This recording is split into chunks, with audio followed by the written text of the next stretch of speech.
Thank you so much to everybody who came and on the tour yesterday, because it was really a showcase of a number of our different CRSB members.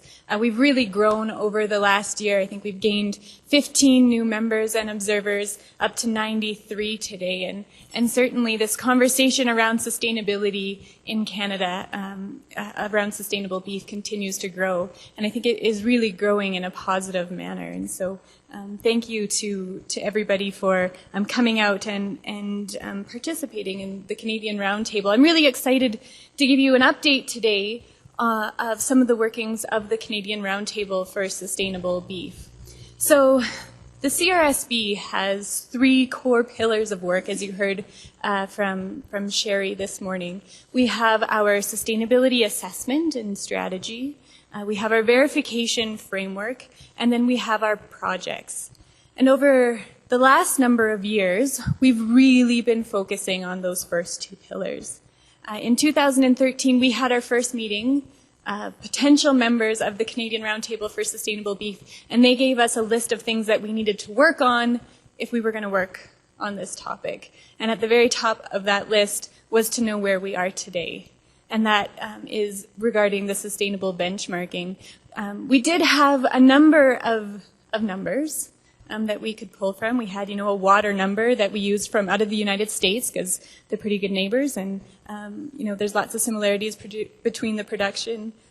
We had a greenhouse gas number out of Alberta and one out of Ontario. We had some economic data, but having a national sustainability assessment on the social, the environmental, and the economic indicators of sustainability was something that we were lacking.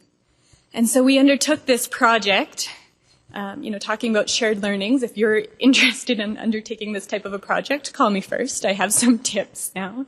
And undertook this project. So this has been a conversation since 2013, and I'm really excited to be launching the results of that and share them with you today.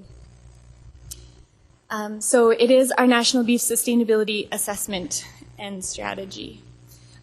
The assessment portion of the study is really the benchmarking portion. And then we also did a strategy section of this study, which said, here are our results.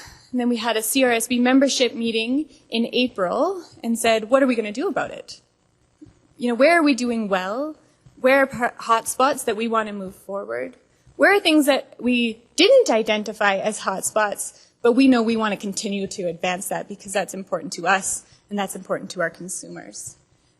And so those are identified in that strategy, and the strategy is going to be used to inform the next 2 pillars of work in developing our verification framework, which is that on-farm, the McDonald's pilot project in Canada really got that work underway, and it's also going to inform the projects that we undertake.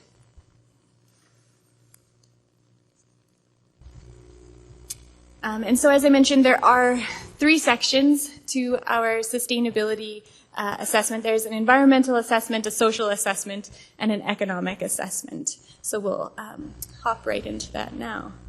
Throughout the sustainability strategy, we really did have an overarching goal, is that we want to build a stronger and more united Canadian beef sustainability assessment or community. And so with each strategy goal that we also have key performance indicators and then action items. I don't have the time to go through each one of them today. We have 10 goals. So I'll give a high-level overview of them, but please do go onto our website and look at those goals and the action items in more detail as to how we plan on actually delivering on them. So the environmental assessment.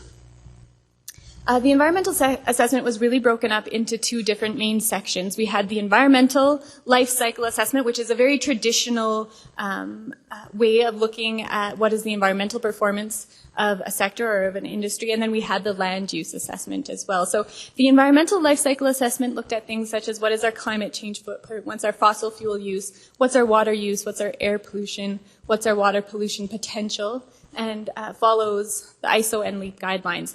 On the land use assessment side, because we all know that there's a broader sustainability discussion than just looking at the climate change footprint of beef production. But what's our interactions with biodiversity? What's our interaction with the soil carbon sequestration, which here in Canada, our federal government yesterday made this conversation even more important that we have this data? What's our water use and what's our water risk?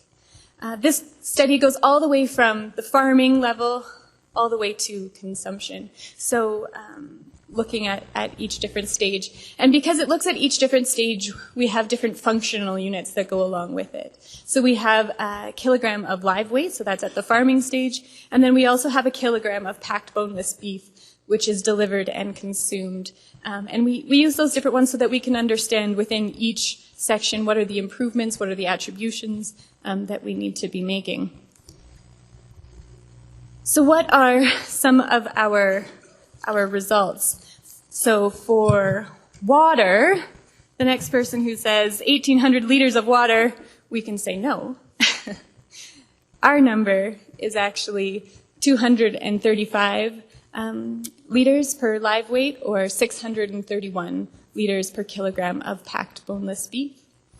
For the greenhouse gas footprint, it's 11.4 kilograms of CO2 equivalent of live weight, or 30.8 of packaged and consumed. Our soil carbon stock is 1.5 billion tons of carbon stored in the land that beef producers use. That's the cropland, that's the hayland, that's the tame grass, that's the native grass. The land use, we use about 33% of Canada's total land use within the agricultural landscape.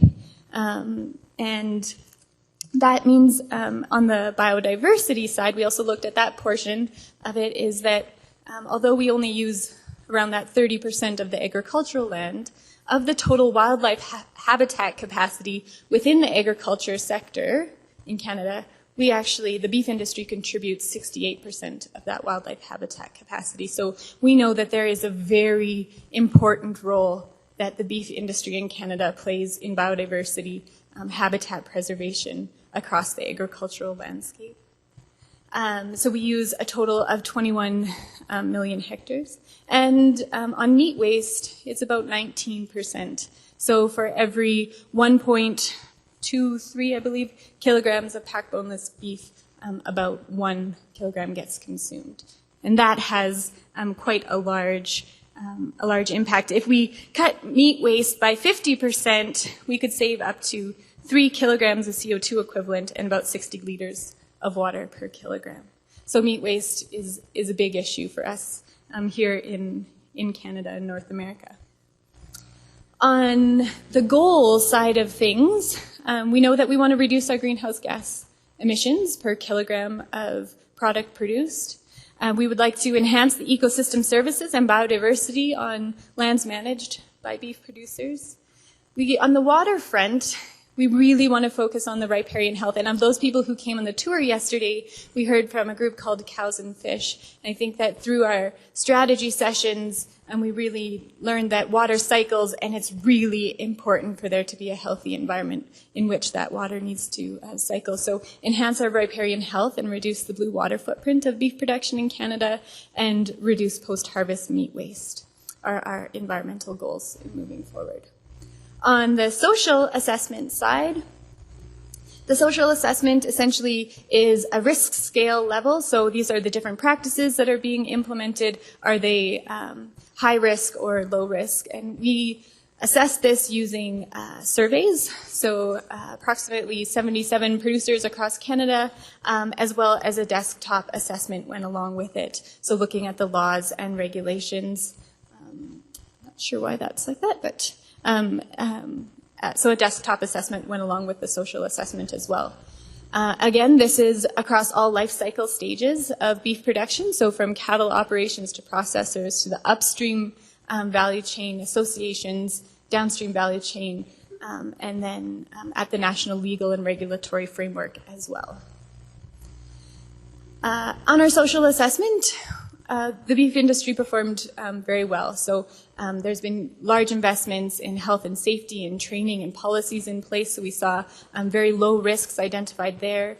On the animal care side of things, sickness and disease prevention, health assessment, handling practices, housing, feeding and transport, antimicrobial responsible use, was seen to have very low risk.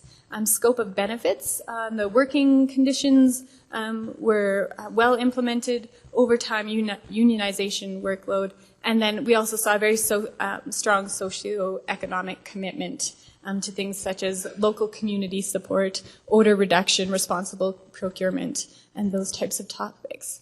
The areas where we did identify a number of areas where we would like to see improvements. Number one was on the rights of foreign workers. And in Canada, the reason that this comes up as a high risk is because Canada is neither a signatory nor a state party to the United Nations International Convention on the Protection of the Rights of All Migrant Workers and Members of Their Families. And so that is the standard indicator for assessing this, and so we didn't do great on that. The wage of workers at the distribution level showed that fast food chains have a low score, as median wages and salaries are less than 50% of the national median wages and salaries. We saw that the industry's upstream suppliers of seeds, grains, fertilizers, feed had a fatal injury rate above the country average of 2.7 per 100,000 employees. And that the workload for beef producers was also identified as a higher risk practice, as 54% of the respondents exceed a 48-hour work week more than 13 weeks of the year. So those were the areas on the social assessment, and I can see some people saying, yeah, of course, the producers do that. But nonetheless, that's what our social assessment told us. So those were the areas that we identified that are hotspots for us. So in regards to what are our goals moving forward, we would like to further promote farm safety and responsible working conditions. We would like to promote excellence in animal care. And as you can see, that not all of the hotspots align with goals. So we did see very excellent animal care practices being implemented in Canada. But this is a high priority for all of the CRSB members, and so of course it's in our goals. And that same goes for the antimicrobials. So we'd like to support the further development, monitoring, and dissemination of best practices regarding antimicrobial use. So those are our goals on the social side. On the economic assessment, we actually used an indicator approach to assess and benchmark economic sustainability within the Canadian beef sector. So we used 4 main indicators: long-term profitability, long-term cost of production, domestic consumer demand, and international consumer demand. So on the producer side of things, the cow-calf long-term cost of production is $120 per hundredweight. At the feedlot, it's $106. For the profitability, we see $93 per cow, and at the feedlot, negative 9 cents per hundredweight. And so what does that actually mean? So we heard earlier this morning that an average beef herd in Canada is around 62, but if we're looking at a 200 head cow herd, that provides an annual income of around $17,000, $17,500, and that we see that around 74 and 85% of the cow sector here in Canada relies on an off-farm income. I think there's lots of conversation around that number, right?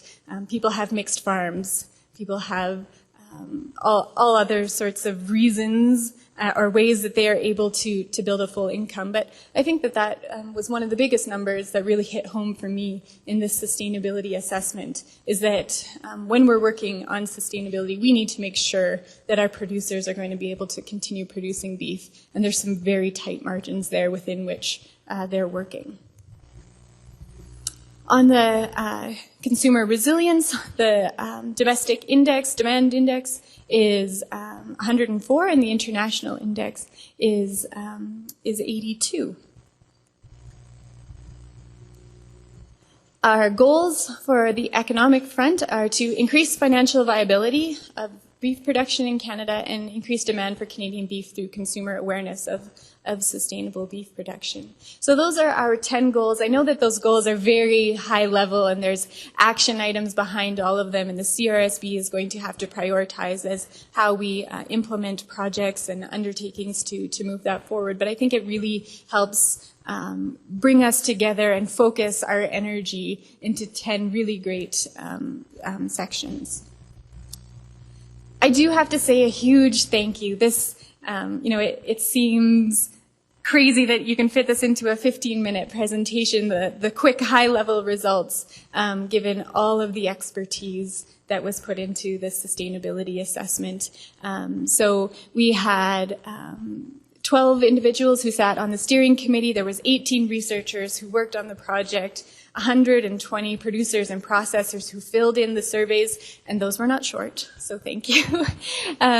We had 8 external reviewers, so completely separate, and then 8 industry experts who contributed their expertise. And then, of course, all the CRSB membership outside of all those other groups who contributed to the sustainability strategy. So really thank you to everybody who made sure that this assessment is as robust and useful and is going to be meaningful for all of us going forward. Thank you for all of your expertise. Also, thank you to our funders, the Alberta Livestock and Meat Agency as our largest contributor to the project, the Government of Saskatchewan, and then, of course, to the CRSB membership. And that's how we fund our projects, is that we go out to our membership and say, this is a project we want to undertake, and these were the folks who contributed to that undertaking. So thank you for having the foresight to really understand how impactful this is going to be for us to be able to communicate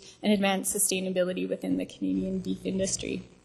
There is a whole bunch of materials on our website. I'm not sure if Monica's given me the thumbs up that they're up there now, with a whole bunch of different factoids, the summary results, a summary of the strategy. And I hope that it's as useful. Please use them, and we'd be really happy if you have any questions about the sustainability assessment and strategy to answer them. So just get in contact with Monica, Sherry, or myself, and we'll be able to direct that. So that has been a huge undertaking for the Canadian Roundtable for Sustainable Beef for the last, truly for the last 2 years. And this is now going to inform our other 2 pillars of work. It's going to inform what do we have to make sure that we have in our verification framework, and then, of course, what are the projects that we want to move forward. The Roundtable is so fortunate that we have 90 plus members. I'm very excited to see that now with this focus of where we want to go, to see what we can accomplish when we're all sitting at the table and rowing in the same direction. So I'm really looking forward to launching that projects pillar over the next year.